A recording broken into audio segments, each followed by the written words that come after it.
Hey, YouTubers and friends, welcome to another episode of Tuesday Night Live. We have a return guest with us again this week, Chris. Oh, I'm gonna butcher his last name. Vo-Gus. um, and you all know him from Vo-Gus Prospecting, so do me a favor, don't go away, because we'll be right back.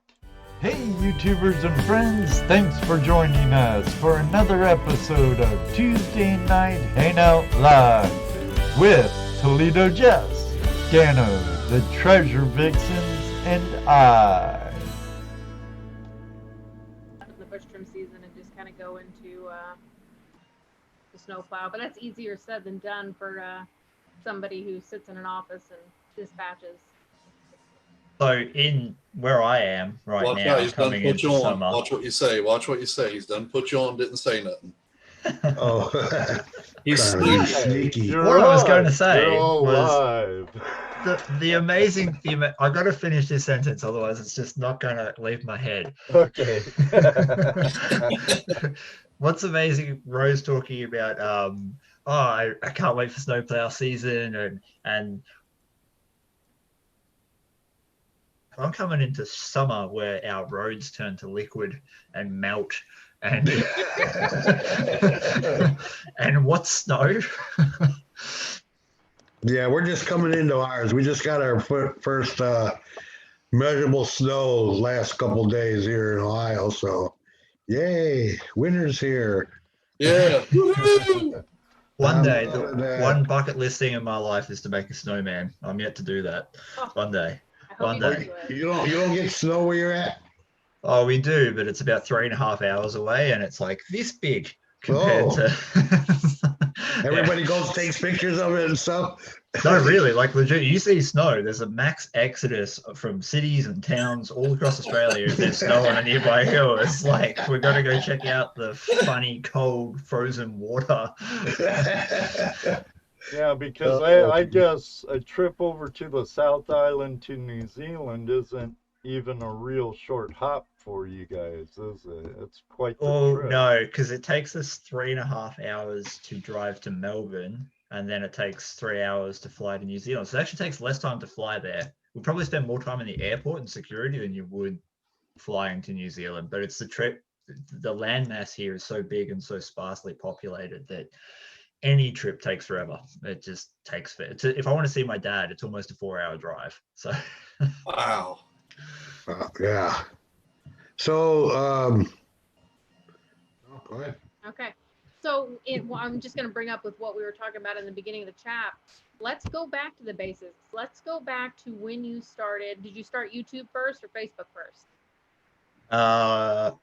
Yes, I've had a long, illustrious career on social media. Yeah.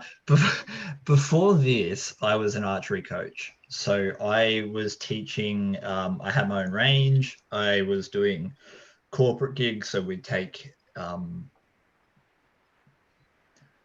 groups, like we had the Australian Army, we had big banking corporations here in Australia, we had small businesses from various towns come to my range for team building days. So that was our primary focus for business, but my passion was teaching athletes, and I was teaching primarily younger athletes, so sort of in their mid-teens to late teens, on getting better at their craft, so we could take it to state, national, and international levels. And what I found was a big passion for spreading that teaching, and social media was the way to do it. So we created a Facebook page and a YouTube channel for the archery, and it's all still up, but good luck finding it. We're going to leave that as a little treasure hunt. I found it. Oh, don't you dare share that, Ed. I'll come over there. I'll give you a spanking, I'll tell you what. Oh boy. But so those videos are embarrassing, right? Because it was my first saute into For sure. into doing it. And that was sort of back towards 2010 in that area. And I ended up running a digital magazine for archery, created it, built that up, sold that as a business. And then what happened was I probably a separate question, but basically I had developed pretty severe PTSD symptoms at the end of 2016. And I had,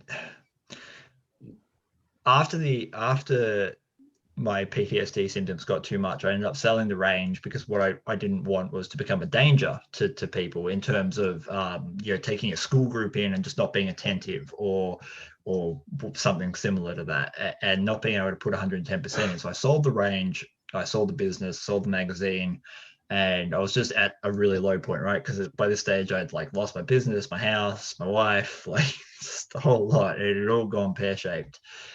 And that's what we were talking about in the pre-show, which was Grizzly ended up saving my life from suicide at that point. And after he did that, it was a few months later that I had $300 in my bank account, and I'd always sort of been involved in a level of filmmaking and production and creativity. I wasn't very good at it because I'd never really focused on it. It had always been, for me, it had always been archery and that sort of stuff.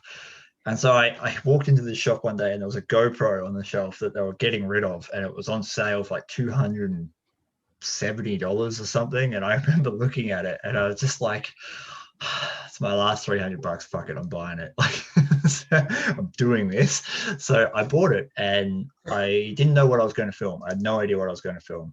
And at the start, I was going around and filming hiking trips that I was doing to try and get back into the bush. And I was filming some of the other stuff like building bows and arrows. And I was filming just sort of more vlog style stuff. So geocaching and stuff. I had no idea what I was doing.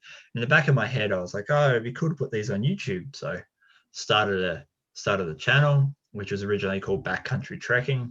I was putting these camping videos and stuff up on them.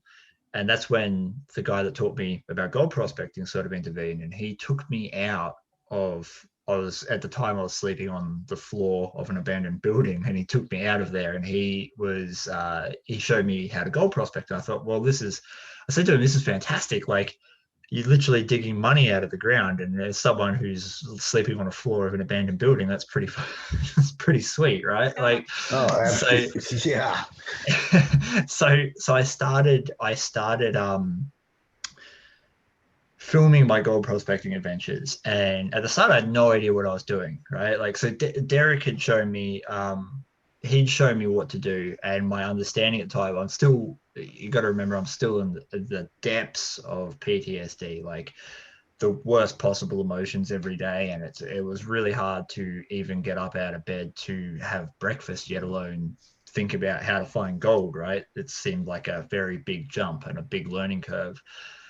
And so when I started filming these videos and putting them up on my channel and just being like, oh yeah, this is what I'm doing, I started joining a few Facebook groups about gold prospecting, and there was no answers out there. Like, you would Google something like how to find gold, and people would be like, check on the inside bend. So you go to an inside bend, you dig, and you wouldn't find anything. And you're like, what?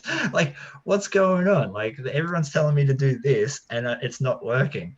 So there was no answers for things that I wanted answers to. And I think this came back to my archery coaching, which was, I was used to conveying very complex information to people in a way that they could understand. And we're not just talking one person that I'm coaching, we're talking about 600 a week, 700 people a week for school groups and all that sort of stuff. And I've got to come up with a method of teaching people how to do it so they understand it.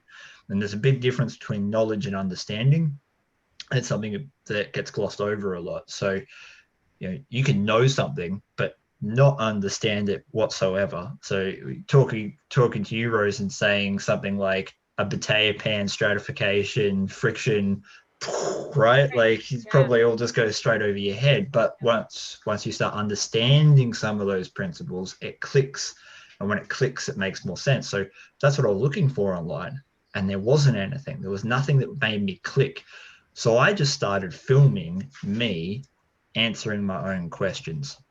I was like, well, where's the bloody gold? So I started digging everywhere, and I started putting the pieces of the puzzle together. Like, oh, I found gold here. Why did I find gold here, but I didn't find it over there? Oh, is there anything else in the environment that was going on? Now, where's the gold coming from? How do I find bigger pieces of gold? Where should I be looking for research? And it took years, but filming that adventure, filming those years of research, filming those years of understanding and putting it on YouTube, people clicked with it. I think that it was also what they were looking for. They weren't looking for knowledge, they were looking for understanding. And these, because I was hunting for that same sort of thing, people clicked into it and took that on board. And yeah, or like you said, easy to understand. Explanations for people who literally have no idea what they're doing. When every day on a creek there be, why should